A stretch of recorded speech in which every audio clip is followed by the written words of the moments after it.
Let's rock, baby.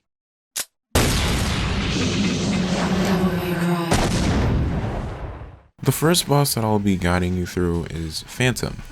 Phantom can be quite a tricky boss, and I know this because he rocked my gold orbs when I was first fighting him. So that was fun. He's very easy once you know his weak points though, so trust me, it's going to be a very straightforward boss, and this video is going to be pretty short honestly. You really don't need any other moves besides the default ones for this fight, so don't worry about that. You'll just need Helm Splitter, which you already have by default.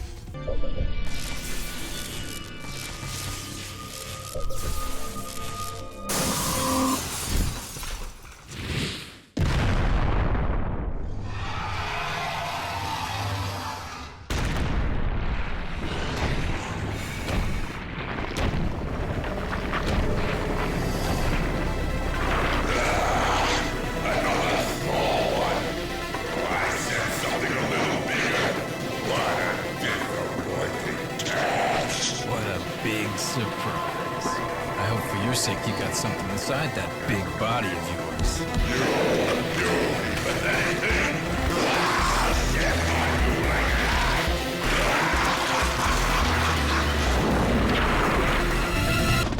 So the first thing you should know about Phantom is that he has two weak points. He has his face and then he has his back. You can attack his face, but you're going to have to keep on jumping away since he's going to claw at you. So the better strategy is actually to jump on his back and do multiple Helm Splitters. It's super easy and it does a good amount of damage. The way that Helm Splitter works is that the higher you are, the more damage that you're going to do. You can use this to your advantage if Phantom is near a wall or is cornered. Just wall jump off of it and then do Helm Splitter and you'll do more damage. Make sure you're also turning on Devil Trigger as you're doing your Helm Splitters too, because you know it's going to do even more damage.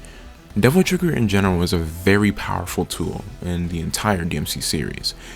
You do more damage and you recover health slowly, and I think you even get some slight super armor, though don't quote me on that. I might be misinterpreting. But for sure you do more damage and you will slowly be recovering health, so you want to be using DT a lot in the bosses of this game and every other game. If you viewed the shop, you've probably seen the Devil Stars, but try to save these as much as possible, please, because you're gonna need these way later, trust me. Phantom has a few attacks, but they aren't too hard to avoid. You got the Flame Pillars, the Fireballs, the Claw Swipes, and his jumps. The Flame Pillars can just be outran, simple as that. The Fireballs you want to jump away from. The timing isn't really too strict, it's really not hard. If you have the balls to do it though, you can also deflect them right back, so go for it if you want. The Claw Swipes are also pretty simple, just jump away when you see him starting to Claw Swipe. He also has his jump attack that he'll do, where he'll try to squash you. So for that, you want to time your jump to not get hit. But even if you're just a little bit late, Dante has invulnerability frames on the start of his jump. That'll be more than enough to save you. You'll be fine. Anyways, after enough hits, you'll send Phantom scurrying away.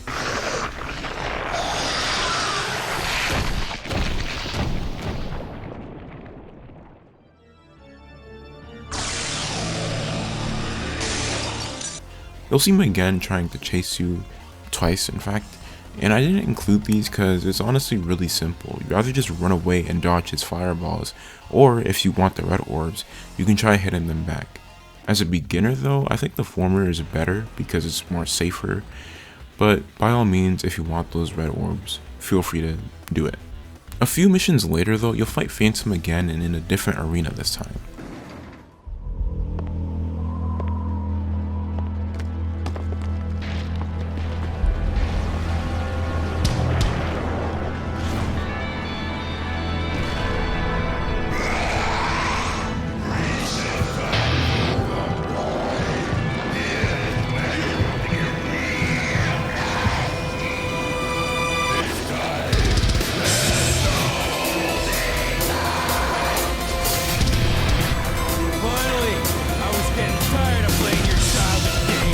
Now even though the arena is different, you don't really have to change up your strategy. You can do the same thing as before. And if you have air hike available, then you'll be able to do damage more consistently, more high damage consistently. And once that health bar is depleted, then there's really no retreating for Phantom. He's gone for good now. But there's something pretty unique about this fight. You see that stained glass at the center? Yeah, it can be broken. I don't know the exact amount of times, but if you get Phantom to jump a few times on the stained glass, you'll end the fight immediately because right below is that spike that pierces Phantom. You can try that method if you want, but I suggest the former since getting Phantom to position himself to jump on that stained glass multiple times is pretty tricky since you can't really control what his AI does. And with that, congratulations, you have now beat the first boss of Devil May Cry. How do you feel? Great? Good, because you still have a bunch of other bosses to go. But it wasn't that bad now, was it? I definitely want to stress saving up your Devil Stars because you'll need them so much later on in the game. I don't want to spoil what you need it for because it's in spoiler territory, so you just have to trust me on that. Managing your Devil Trigger is really easy anyway, because if you do enough damage, you'll eventually get to 3 runes. And once you get to 3 runes, then you can use Devil Trigger again. And even then, later on in the game, you get a really busted item that quickly recovers your DT. So recovering DT isn't going to be a problem throughout the game. But that's all there is for me. I hope you guys enjoyed this guide, and I hope it helped any new players out there. I've been Zetaflare. I'll see you guys later. Peace.